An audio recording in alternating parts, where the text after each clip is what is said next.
What do you think? What has changed in this group of G7 countries after Russia was kicked off? And we remember then Donald Trump, the ex-president of the United States, it was attempt. He tried to bring Russia back, but the other countries refused. Yeah. And what has changed in this group since the Russia left? Well, basically nothing, because as I said, Russia's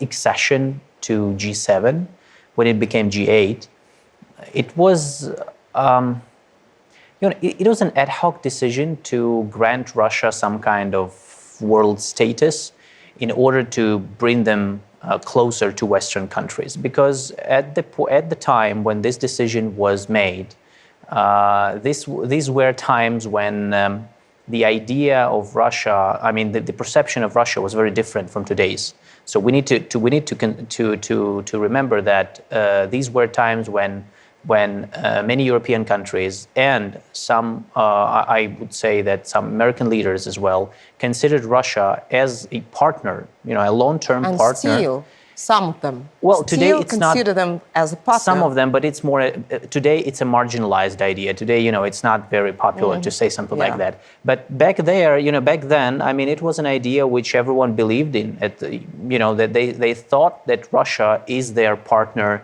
in Eastern Europe, which would help them build some kind, of a stable security architecture in Eurasia. And when Russia's membership in G7, its accession in G7 club, was payment to Russia for, they thought that if we integrate Russia closer into Western-led structures like G7, like NATO, you remember when there was Russia-NATO Council created, and I think they canceled it. They canceled this format only last year, if I remember right. So yeah, this all was part of this idea that we need to integrate Russia. We need to work together with Russia on setting up a new security architecture in Eurasia. Now it's gone, and so I would say that this idea is dead. I don't believe that Russia is going to return to G7 in any capacity in future. Because first of all, as I said, this is a marginalized idea. It's not very. It's unpopular. And secondly, I don't think Russia is interested anymore, because they think of themselves that the West is their enemy, and since the West is their enemy, they cannot be integrated into Western-led structures. If we look at each of these countries from which consists this G7 group, what do you think? Are there any disputes within these countries regarding the support for Ukraine? Who is Ukrainians' biggest and closest friend, if we might say? I would say the United States and Western European, and EU countries. So EU and NATO, these are the biggest donors and partners of Ukraine in the context of this war. Of course, there are certain differences between them in terms of how they perceive Russia's threat, how they see Russia, in future.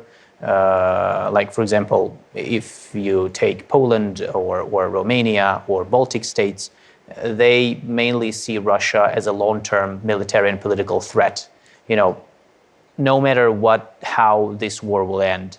While in the United States, I think that there are different views on Russia, including people that still think that Russia can be integrated as a partner, after this war. So they believe, for example, there are countries in Western Europe that believe that Russia is capable of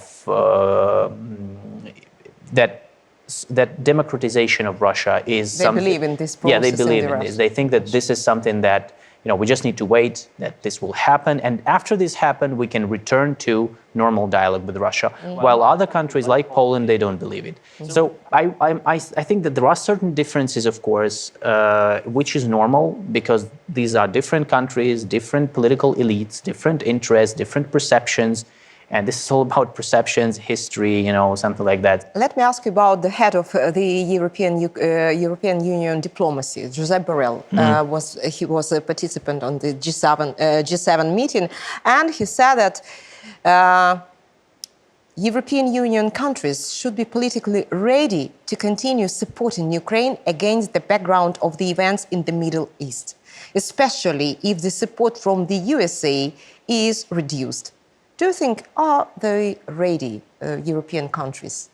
That's a good question because, well, I think politically, he said politically, yes. I think politically they are ready to continue supporting Ukraine. I don't see any upcoming changes in that position. And now, economically and financially, militarily, I think the European Union is, as I said, is limited. It looks like the USA, like Ukrainians' biggest supporter and ally, is just trying to replace the responsibility for this war in Ukraine for the European Union. I think this is my understanding of what European politicians are afraid of. Because they all try to see and try to understand what is going on in the United States and whether the United States will be ready to continue supporting Ukraine at the same level as it has been for the last almost 2 years. So I think the European Union is ready to support Ukraine, but they have their own limitations. They have limits in their capacities, and of course, if the United States, everything will depend. It also will depend on who is going to win American elections next year. Because if it's going to be, for example, Trump, I think he and his fellow Republicans will try to convince the EU countries to give Ukraine more, so that to reduce their own support. And this is something that the European Union is trying to think ahead of how they can do that without adjust this situation. Without alienating their own social base, their own support base in the European countries, because they have also their own elections, their own people, their own interests. And so, of course, they don't want to, for example, find themselves in a situation where they have to pay too much. It's like warming up exercise, Yeah, I think that's why Josep Borrell brought up, this question on G7 summit. Again, as I told you, the G7 summit is a perfect opportunity to speak about this in order, between different countries of the so-called collective West.